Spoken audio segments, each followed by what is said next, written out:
So when Mayor de Blasio came to office, he released this plan to address the affordable housing crisis.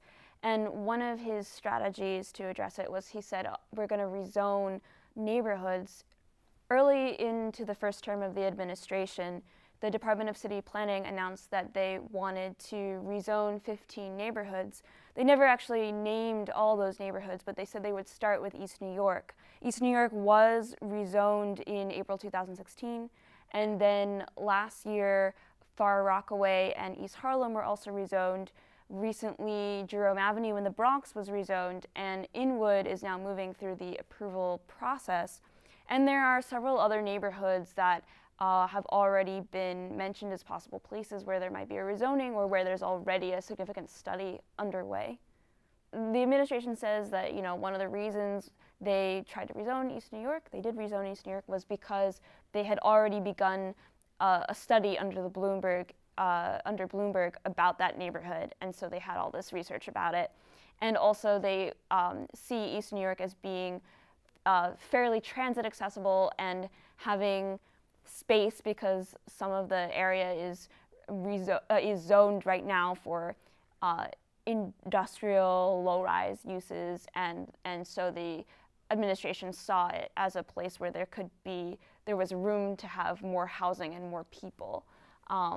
And in the Bronx, Jerome Avenue, there was a similar argument made that that Jerome Avenue has a lot of auto shops, but it's in an area with a great transit infrastructure, and so it could accommodate more density.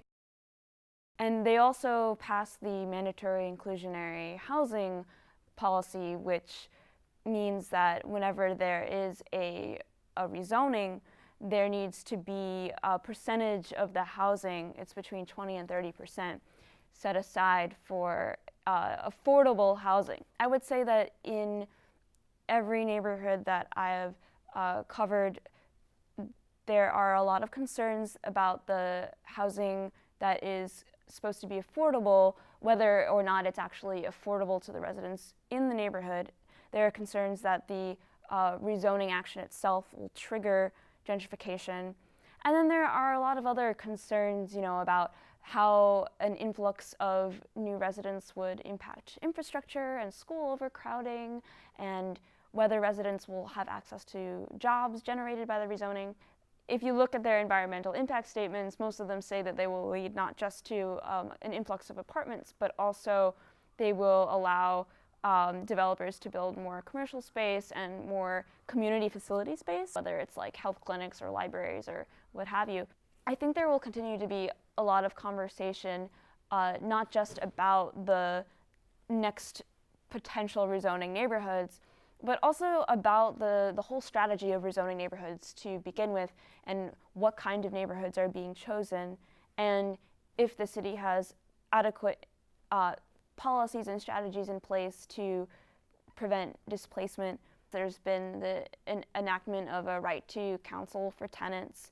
There's been the creation of a certificate of no harassment program, but I think there will continue to be a lot of discussion about whether the administration could be doing more to prevent displacement, and whether the way that they're choosing rezoning neighborhoods makes sense.